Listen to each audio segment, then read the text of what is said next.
Olivier Delacroix est à votre écoute sur Europe 1. Et pour débuter cette émission, nous accueillons Agnès au 3921. Bonsoir Agnès. Bonsoir Olivier. Bonsoir. D'où nous appelez-vous Agnès et quel âge avez-vous? Alors moi je vous appelle de Franche-Comté, Oui. un petit village à côté de Besançon.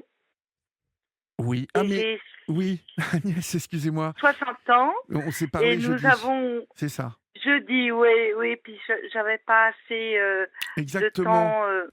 Pardonnez-moi. Vous voyez, le week-end a été vraiment très... Difficile pour vous? Non, il n'a pas été difficile, mais il y a eu beaucoup de choses. Et c'est vrai que j'ai complètement oublié que nous avions parlé pendant 10 minutes jeudi et que je vous avais promis qu'on reprenait cette discussion. Donc, vous savez quoi, on va la reprendre depuis le début. Hein. De toute façon, on n'avait pas Oui, eu beaucoup de alors temps. moi je voudrais pas la reprendre depuis le début.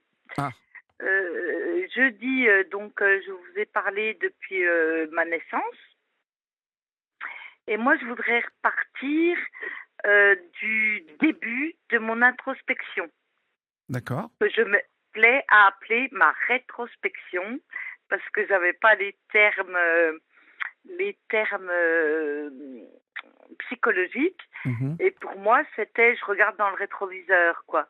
Donc pour moi, c'est de la rétrospection. D'accord. Ben, je vous Si écoute. vous me Alors, c'est suivez. quoi la rétrospection? Alors, ça a débuté quand ma petite sœur s'est pendue, donc en septembre 2009, en laissant deux enfants de 6 et 10 ans. Et là, en fait, elle m'a sauvé la vie, ma petite sœur, parce que moi, je pensais à me suicider.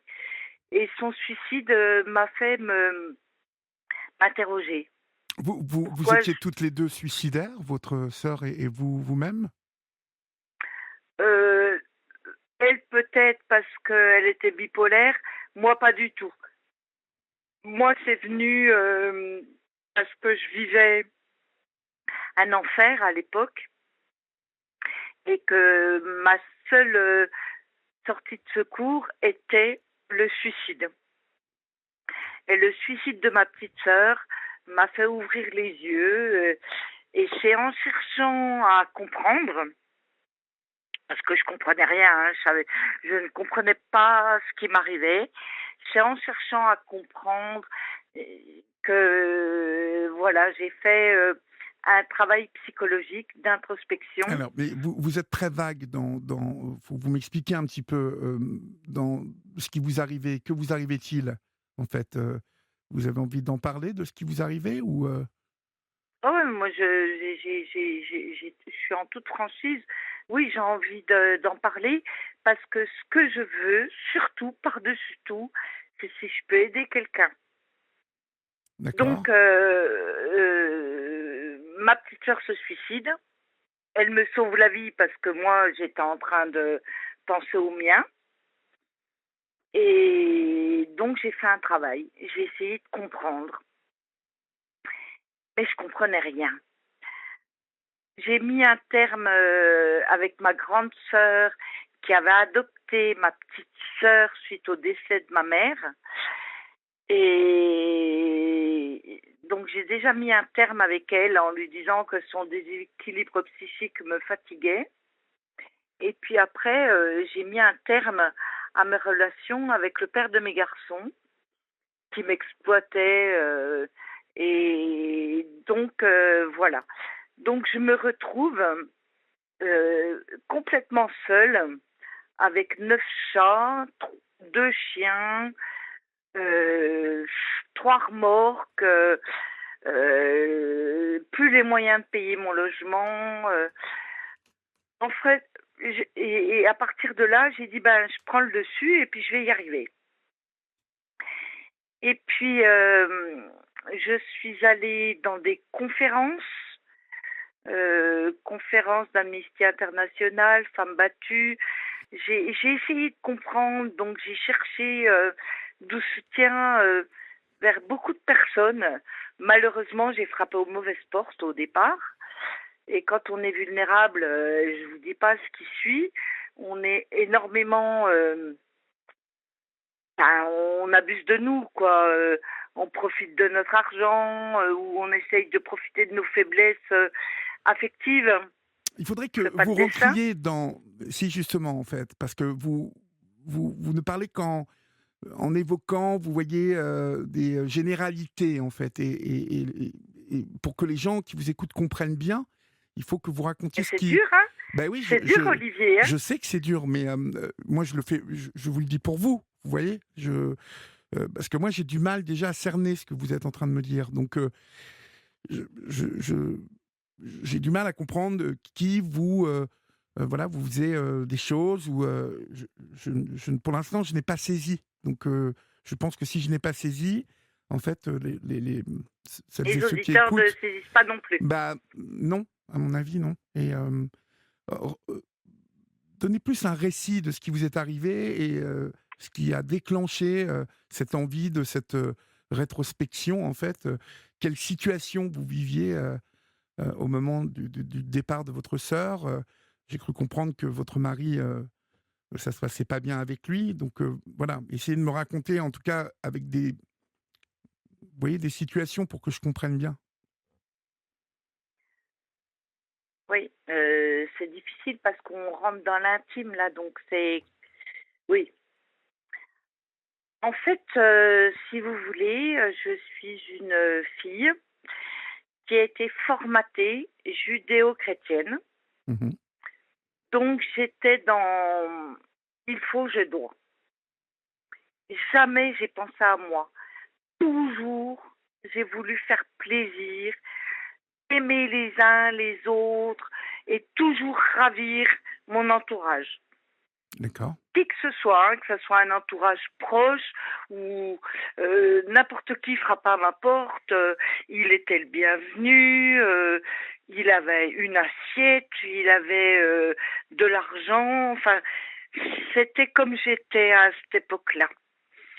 J'étais, j'ai envie de dire, j'étais conne, mais c'est pas le mot. Euh, et en fait, j'ai jamais pensé à moi. J'ai toujours voulu faire plaisir aux uns et aux autres. Jusqu'au moment où ma propre famille et le père de mes garçons m'ont poussé au suicide. C'est-à-dire qu'ils voulaient me déposséder. Et le suicide de ma petite sœur m'a fait dire stop, j'arrête. J'arrête de donner. Maintenant, on ne me prendra plus ce que je ne veux pas donner. Donc à ce moment-là, j'ai dit stop. Et vous savez, les gens qui vous entourent, qui veulent vous déposséder, ils n'aiment pas hein, quand on leur dit non. Donc ça engendre énormément de violence. Mais j'étais déterminée. À ce moment-là, donc à ce moment-là, pour c'était août 2011. À ce moment-là, j'ai dit stop. Et donc j'ai subi de la part de ma fratrie et de la part de mon compagnon, j'ai subi des violences. Après, bon, j'étais pas bien, donc je parlais à tort, à travers, à qui voulait l'entendre. Je voulais être reconnue victime, mais en fait, je suis tombée que sur des personnes qui ont essayé de profiter de la situation. On a essayé de me prendre ce que je voulais pas donner, alors que j'avais décidé de ne plus jamais rien céder Prends- à personne. Prendre quoi, Agnès? Ben, ce que je possédais, Oui. que ce soit mes véhicules, que ce soit mes biens. Je suis propriétaire en indivise d'une maison. Et puis, donc, j'avais à l'époque, hein, j'avais 4 véhicules. J'avais un véhicule de collection, je ne sais même plus comment ça s'appelle. une Samba cabriolet, j'avais un C15, j'avais une Xara, j'avais 3 remorques, j'avais 8 chats, 2 chiens. Ben voilà, on a essayé de me déposséder de tout ce que j'avais. Et on a essayé, certaines personnes ont même essayé d'abuser de moi sexuellement. Et qui sont ces personnes, en fait? Des personnes de votre famille? L'entourage. Non, non, la L'entourage. famille, c'était que l'argent. Hein. L'entourage, c'était sexuel et, et financier. Donc, j'ai réussi à m'enfuir de cet entourage.